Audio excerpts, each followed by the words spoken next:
our journey with Abraham, who's to hopefully will help us spread blessings in all our activities wherever we go. And I'm with Sarah Brett on my left and Joseph Ag on my right, both both humans among humans. My name is Michael Coran. I'm your host, and we were discussing what how do you deal with, handle when you've either left someone or someone's left you? How do you handle the void? And we have an expert on void, Sarah. So I handle it very poorly. A lot of very poor sleep for a couple weeks to a month, and in the past, have gone on a long vacation.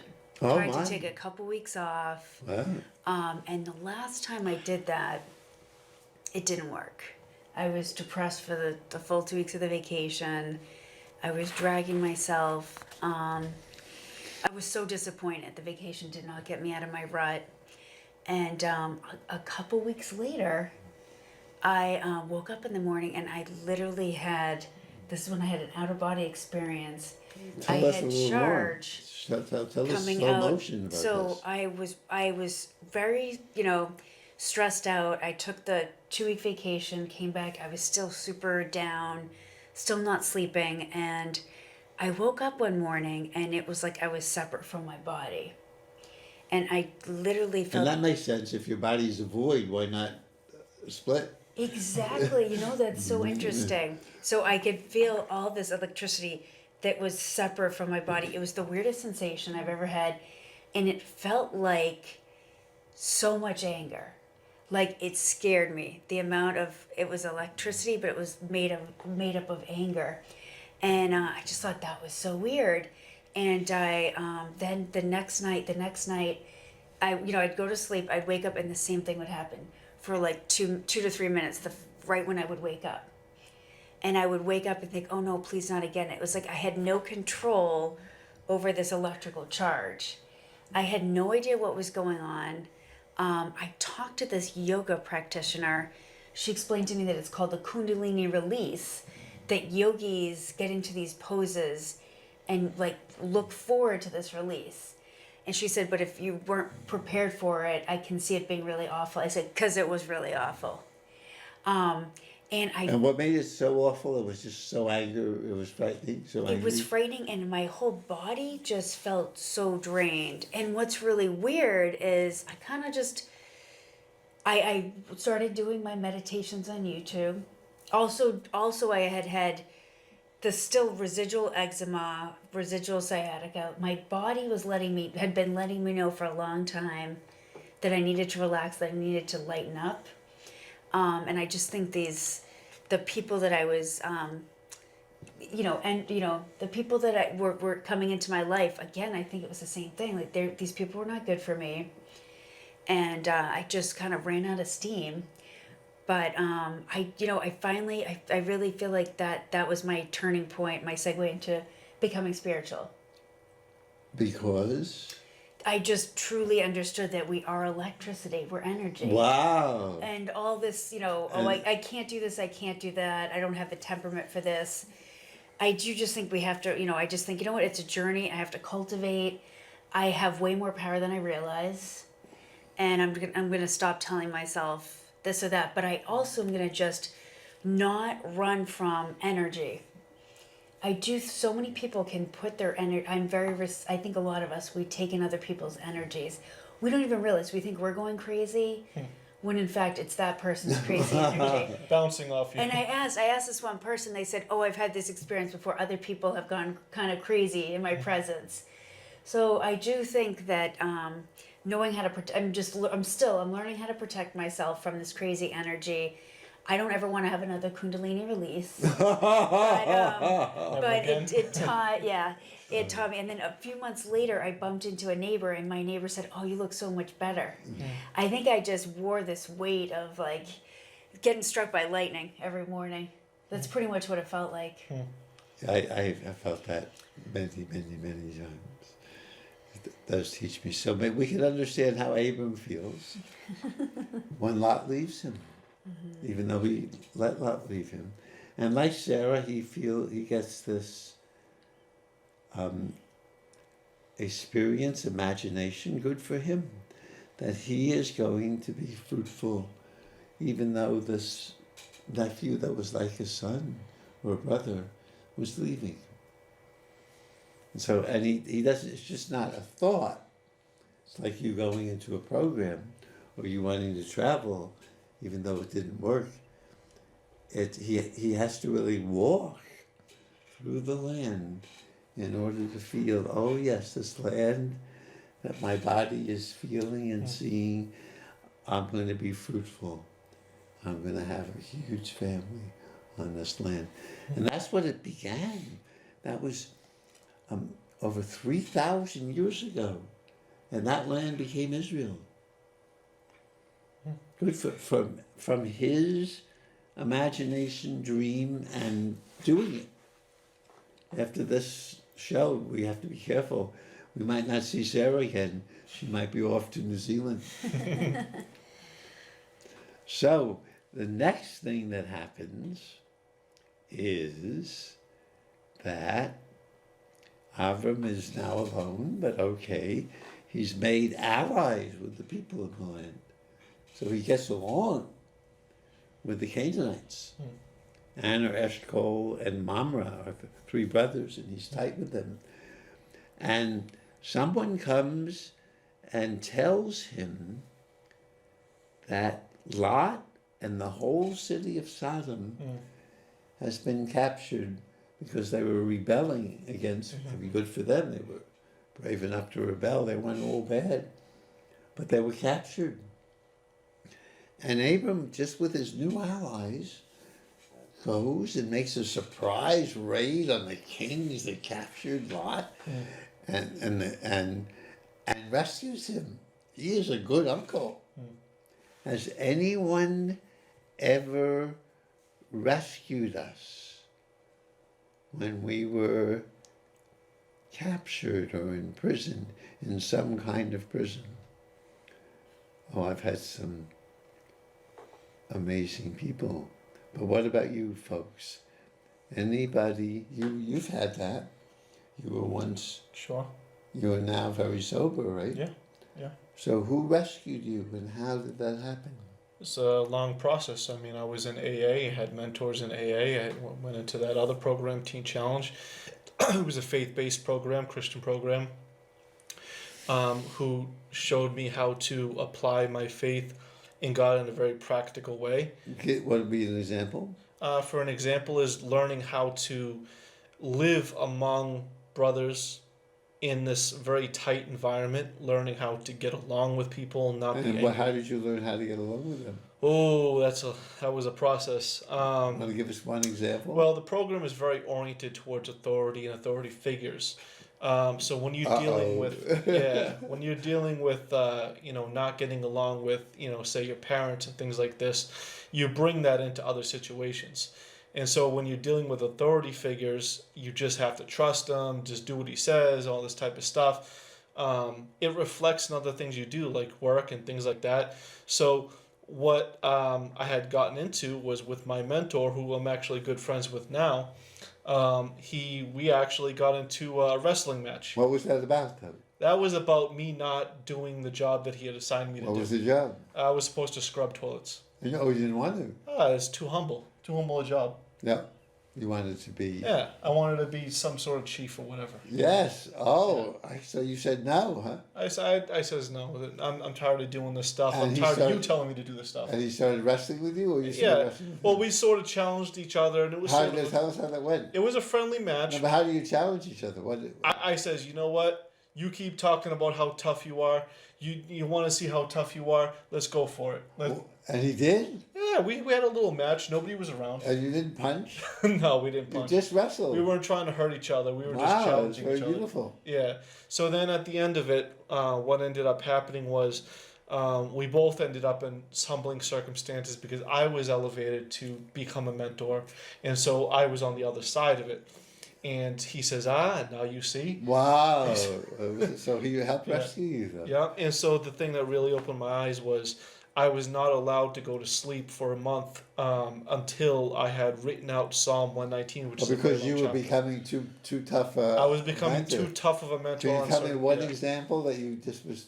I was in charge of the biblical studies department, so people were coming to me and saying, I don't want to do the fundraising anymore. I just want to study the Bible. And I says, well, here's a big chapter to read. And so they turn to me and says, you know what? If you're going to give them that big chapter to read, here's a chapter for you. And so they said, you're not going to go to bed until you finish writing this chapter out. Oh, because you were too tough on Because them. I was too tough on them. Oh, I so they understand. says, here's that taste of medicine to And you. how You did- know what it was like. Did that help you? It did help me, and so it got perspective, because when I was being treated harshly, I didn't like it. When I was treating others harshly, now I see. Yeah, I understand. Yeah. And Sarah, has anyone rescued you? You know what? I'm gonna pass right now. I have to think about that one for a couple more I had minutes. so many people. One little example, I didn't even know it at the time. In high school, we went to a Quaker retreat place, Pendle Hill. I don't think high schools will let you do it now because it was religious. And I had never ever experienced the Quakers. And we sit on wooden benches in a very simple room, and we wait for the Spirit of God to speak to us. And that was, oh my, I began to discover there was a new me underneath who I thought it was. Gee. And I liked the new me better than me. Although the new me, it was a bit arrogant too. It was still an arrogant me. But, so that helped rescue me when I went away to the University of Chicago and went to Quaker meeting, and could begin in silence to be in community with people. That was so comforting. Like the silence hugged me. And then I could, so that was a begin. I was just one. My English teacher, I still remember her name, Mrs. Harkness, who took us on that retreat. Well, Abram, in more physical way, maybe like you wrestling, rescues Lot. He's smart. He's a smart cookie. He was smart in Egypt. He's smart. Just a few men could surprise this king and get Lot home. And then there's a very ceremony, a huge celebration of Abram rescuing Lot. And the king of Sodom is there. And I think one of you was saying in rehearsal that Abram says, you don't have to give me anything. Just give, but he's smart, Eve too. Just give what my Canaanite allies, Right. and Aner, Eshcol, and Mamre, give them what they deserve, and give all the food for the people who came to help me rescue Lot.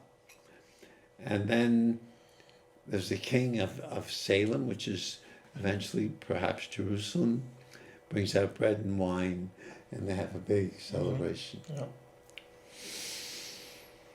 If I may add something I was thinking about today about being rescued, I was thinking about what St. Paul had said in one of his letters. He says, he struggled with what Judaism would call the Yetzer Hara, and the We'll evil, say that what is the evil urge. inclination, Yes. the urge to do Yeah. things that aren't good to other people or to yourself, or even perhaps in relation to God. And so he was wrestling against that desperately. And he says, who is going to rescue me from this? Because I have the desire to do what is good, but I can't do it. I try to do it, but I can't do it. Yes. And so the evil inclination and the good inclination are wrestling within him. Yeah, And he's you saying, would understand that. Yeah, we all. Ooh. and he says, who's going to rescue me from this? Thanks be to God. So, after Lot leaves, as we know, he's going to feel lonely, and because there's someone he loves. It seems he loves more than Sarai, and he hears. It says, God comes to him in a vision this time, like a dream. It says strangely, the voice of God comes to him in a vision, as if the voice and dreams, or dreams have voices in them, come to him, and the voice says, "Don't worry, Abram, I will be your shield, and your reward is very great." When he just fought a battle, it's a little late to hear this. Do you have, or do I, this is an important question for us, Sarah, I think, an experience that something coming through you, some presence, some energy will protect you?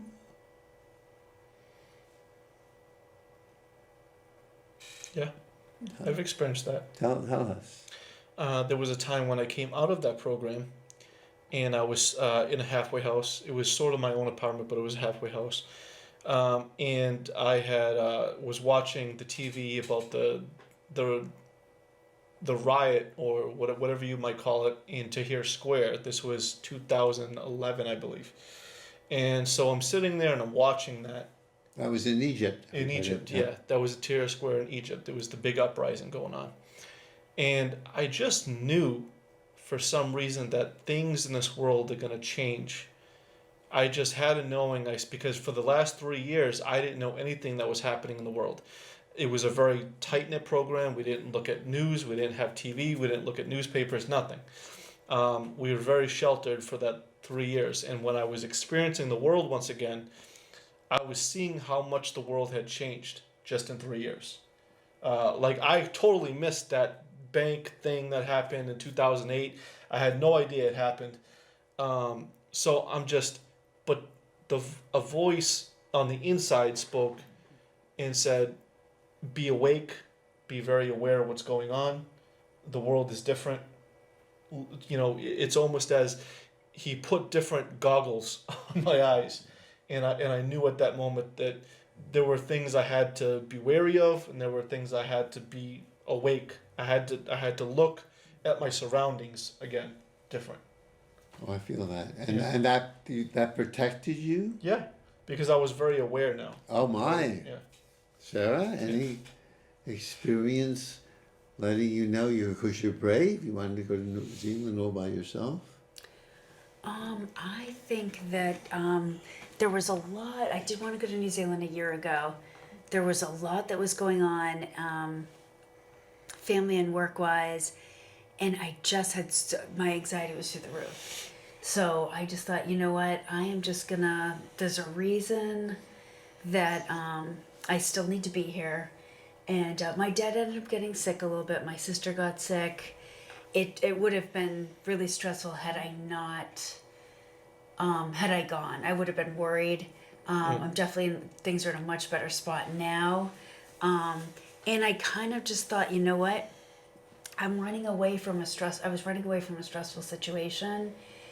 I know from that past experience where I went on vacation for 2 weeks, it doesn't solve the problem. You I weren't want at to be peace. my body needs to be Now, ready. Did you ever experience anything that? Because I remember heard his voice. I will be your shield and protect you. You know, I haven't heard that, but I think I've felt it. Tell us. You remember? I feel remember? like I'd love to feel that. I feel the presence of some past family members Wow. at sometimes, and I think, you know what, I do feel like they're really looking out for me. And for example, to go back to when someone leaves you, or you leave someone, I do feel like the situation, I learned enough about the person that it's somehow things kind of came to fruition.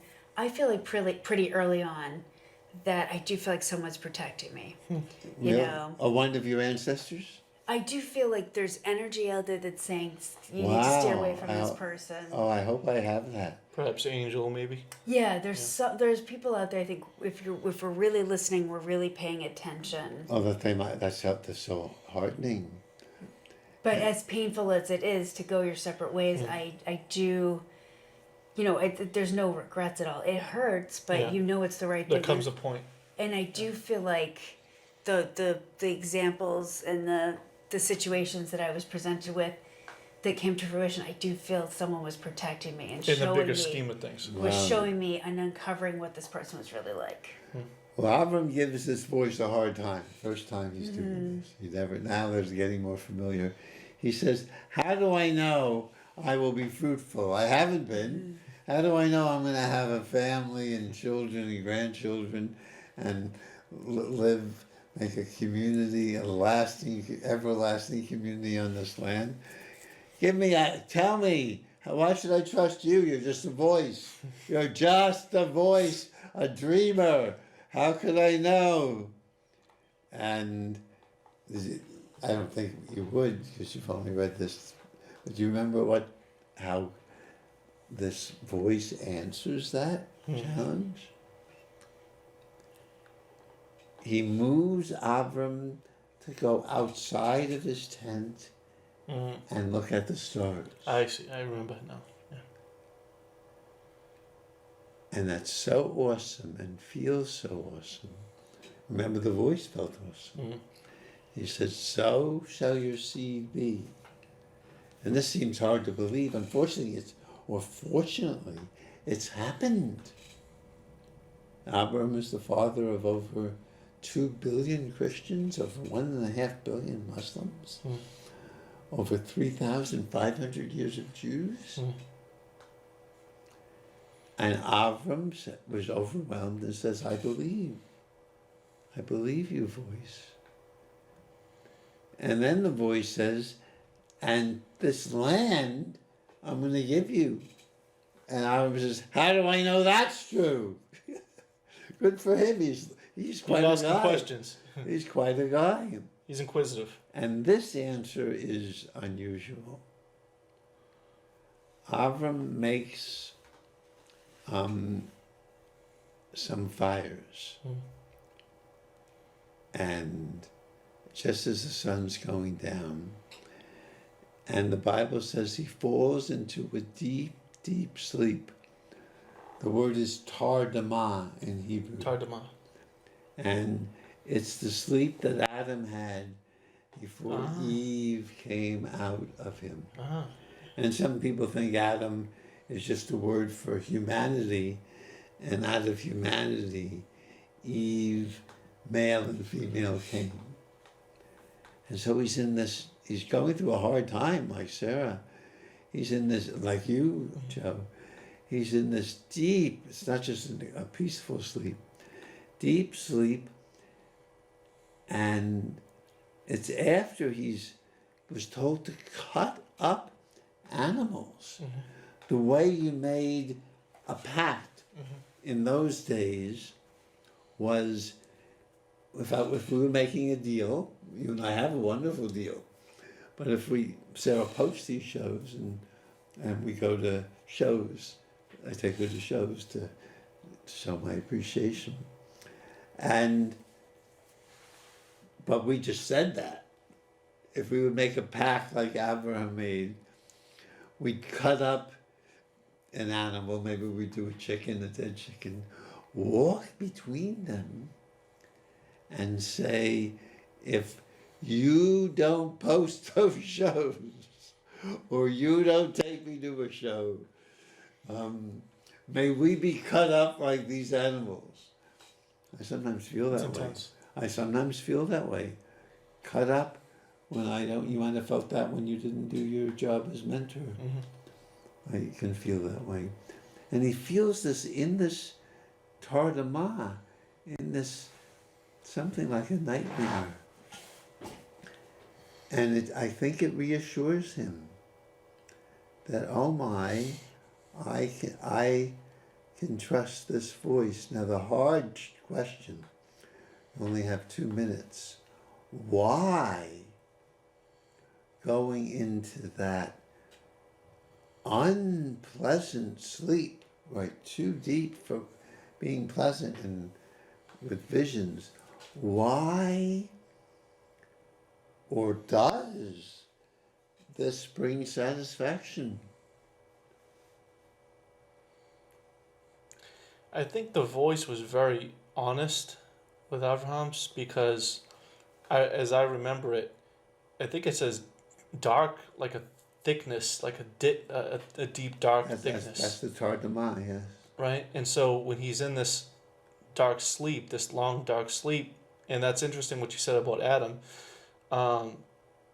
He tells him that his sons are going to be in Egypt for 400 years. Yeah, that too, yes. Good. And so maybe he's just telling him, here's the truth of what's going to happen. Wow. He's not telling him some fairy tale. He's just saying, this is the truth. You're going to have children like the stars in the sky, but they're going to go to Egypt And be slaves. and be slaves for 400 years. It's a long time. So this is not he's not telling them any stories. He's just telling them the fact of the matter. This is what it's going to be. And you go through these things. And you go as you have, as we all have. We go through these things, believing at the end of the storm there's a golden sky and the sweet silver song of a lark. So walk on with hope in your heart, and you'll never walk alone. And he believes this. You'll never walk alone. Thank you for joining us. See you next week as we continue our sacred journey to spread blessings to all families on earth. Hopefully we feel, yes, a little more blessed. I think I do. Yes. Definitely.